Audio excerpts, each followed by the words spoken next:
Bonjour, bonsoir, bonne nuit, c'est Altiste Brook, on se retrouve pour une toute nouvelle vidéo et on s'attaque encore une fois à la mythologie Pokémon. On se rapproche de la fin parce qu'on va attaquer la 8e génération.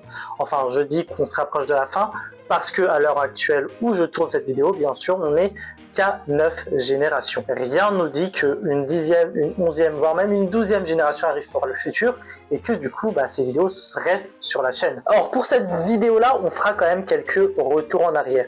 Alors des retours en arrière très brefs, mais des retours en arrière quand même parce que il y a des notions qu'il faut qu'on revienne dessus, notamment sur certains Pokémon légendaires parce que ils sont liés à d'autres Pokémon légendaires qu'on a déjà croisés auparavant. Bon, la 8e génération est quand même une génération assez chargée en Pokémon légendaires. Il y a des choses intéressantes, d'autres beaucoup moins, mais mieux que la 7e génération en tout cas qui m'a laissé clairement perplexe, mais il y a pas mal de choses à voir, donc ce serait peut-être le moment de commencer. Donc moins de blabla, plus d'action. Enfin du coup si on blablate, mais t'as capté ce que je voulais dire. Avant de commencer, n'hésite pas à t'abonner parce que vous êtes énormément à regarder les vidéos sans même vous être abonné, première chose. Deuxième chose, n'hésite pas à me dire dans les commentaires quel est ton Pokémon légendaire de la 8e génération que tu préfères. Personnellement, ça m'intéresse beaucoup. Là maintenant on peut commencer avec les premiers Pokémon légendaires.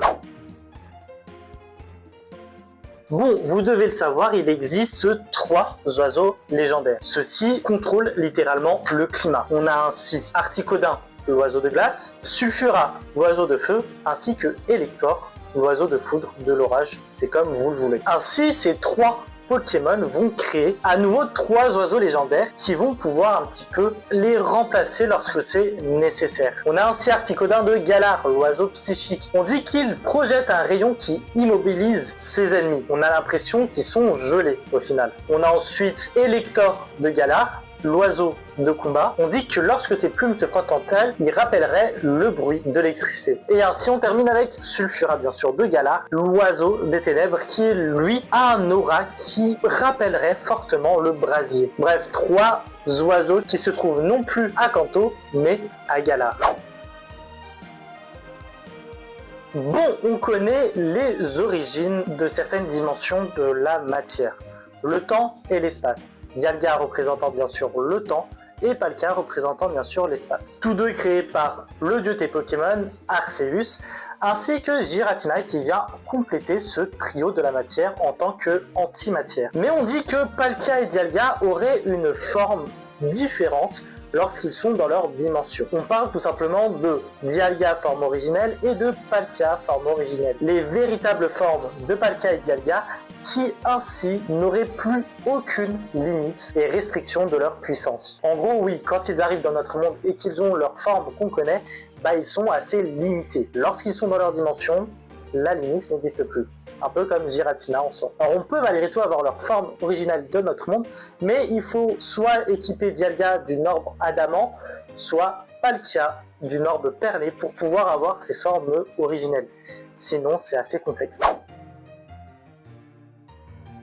Ok, remontons 2000 ans auparavant dans le monde Pokémon. Une météorite qui débarque sur Terre avec en son sein un Pokémon. Ce Pokémon c'est Eternatus. Eternatus va ainsi accumuler assez d'énergie pour provoquer un cataclysme. Ce cataclysme va être appelé plus tard la nuit noire. Les Pokémon vont subir un phénomène assez bizarre parce qu'ils vont littéralement devenir gigantesques. C'est le phénomène de Dynamax. Pour certains Pokémon, c'est même un Gigamax parce qu'ils voient leur forme changer. C'est là que 2 dresseurs courageux, accompagnés de leur loup-garok chacun, vont décider de se battre contre Eternatus. Ne voulant absolument pas abandonner, malgré le risque que c'est que de se battre contre Eternatus, l'un des héros va tout simplement donner respectivement une épée et un bouclier. C'est ainsi qu'on va avoir 2 nouveaux Pokémon légendaires.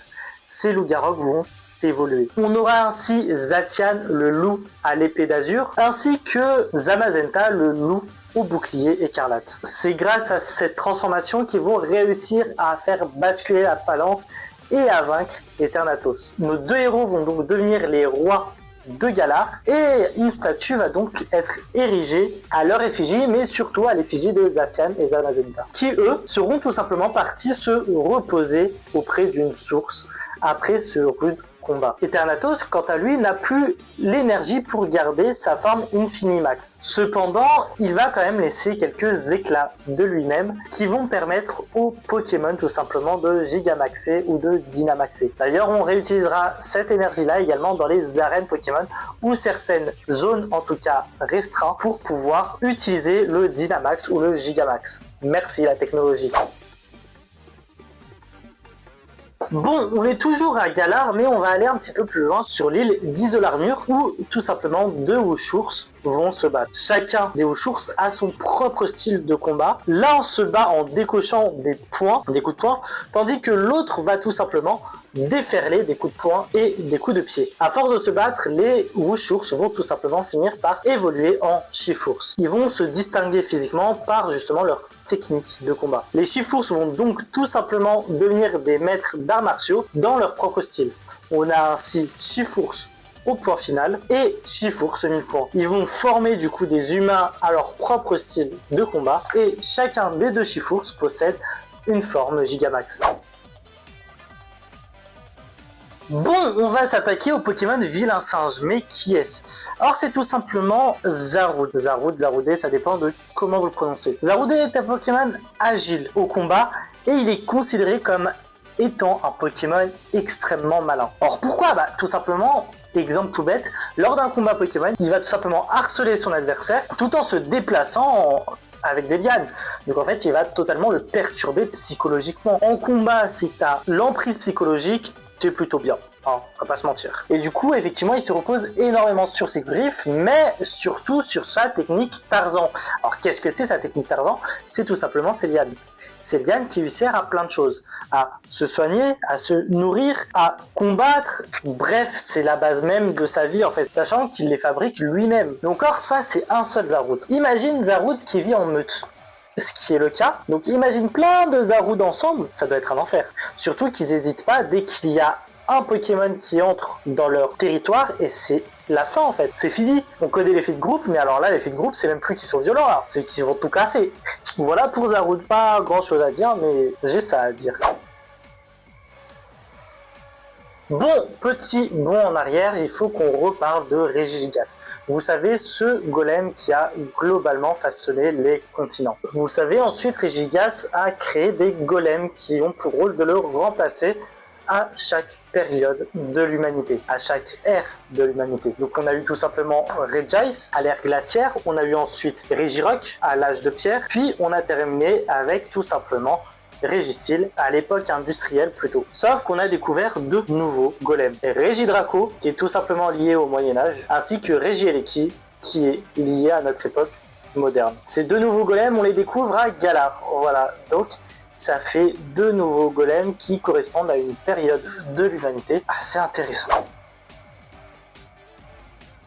Bon, et si on parlait du cavalier de froid et le cavalier de l'effroi. Alors on se retrouve cette fois pas à Isolarmur mais à Courneige. Pareil, une région enneigée de Galar. Et bien sûr, qui dit région enneigée, dit difficulté de cultiver de la boue, de cultiver des champs, etc. Sylveroi est un Pokémon qui est très régulièrement accompagné de Blizzeroi ou Spectreval. Ils vont donc se rendre sur les terres de Courneige pour aider la population à pouvoir cultiver ces champs. En gros, ils vont rendre leurs terres beaucoup plus fertiles. Ainsi, les habitants reconnaissants de Sylveroi vont tout simplement lui ériger une statue à son effigie. Sylveroi, en échange de ça, va tout simplement promettre de protéger Courneige et à continuer à rendre ses terres plus fertiles. Ainsi qu'à veiller sur eux, mais bon, je vais vous dire, c'est un classique chez les Pokémon légendaires.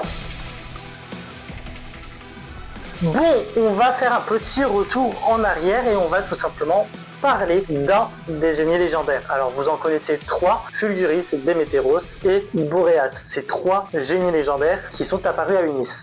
Alors il y en a un qui est apparu à Isui, mais qui a très peu fait parler de lui. Ce génie légendaire, c'est tout simplement Amovenus, le génie de l'amour ou tout simplement le génie des printemps. On dit qu'Amovenus, a priori, c'est un Pokémon bienveillant. Le contraire au final de ses frères, concrètement, parce que eux passent leur journée à tout saccager. À Unis, Amovenus va se lier d'amitié à Meloetta. Ils vont nouer un lien amical tellement fort qu'Amovenus va tout simplement donner à Meloetta, enfin plutôt confié à Meloetta le miroir sacré. Un artefact super important pour les génies parce que c'est ce qui leur permet tout simplement d'avoir et d'utiliser leur forme totémique.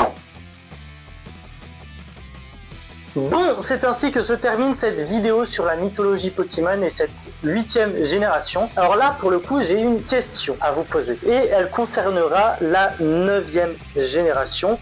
Parce que oui, la vidéo sur la 9e génération va arriver. Maintenant, la question que je me pose actuellement, c'est est-ce que je fais cette vidéo sur la 9e génération par petits bouts ou est-ce que je fais une grosse vidéo le moment venu? Parce que, vous le savez, Pokémon Legend ZA va arriver, bien sûr, à mon avis, clôturera la 9e génération. En tout cas, ce qui est sûr, c'est qu'elle fera partie de la 9e génération. Donc, la question, c'est est-ce que je vous fais une vidéo avec d'abord le lore qu'on a eu dans Pokémon Écarlate et Violet, et ensuite une deuxième vidéo qui va le compléter avec le lore de Pokémon Legend ZA, ou est-ce que tout simplement, j'attends que Pokémon Legend ZA sorte, et que je vous fasse une vidéo totalement dessus. Après, a priori, il ne devrait pas y avoir de DLC, donc je me dis que ça peut se faire. Il suffit juste qu'il y ait des DLC et je vous sortirai une vidéo en fait pas finie qui devra être complétée. Donc dites-moi, est-ce que je vous fais une vidéo en 2 parties ou est-ce que je vous fais une vidéo en une seule fois? Par contre, va falloir attendre janvier, voire même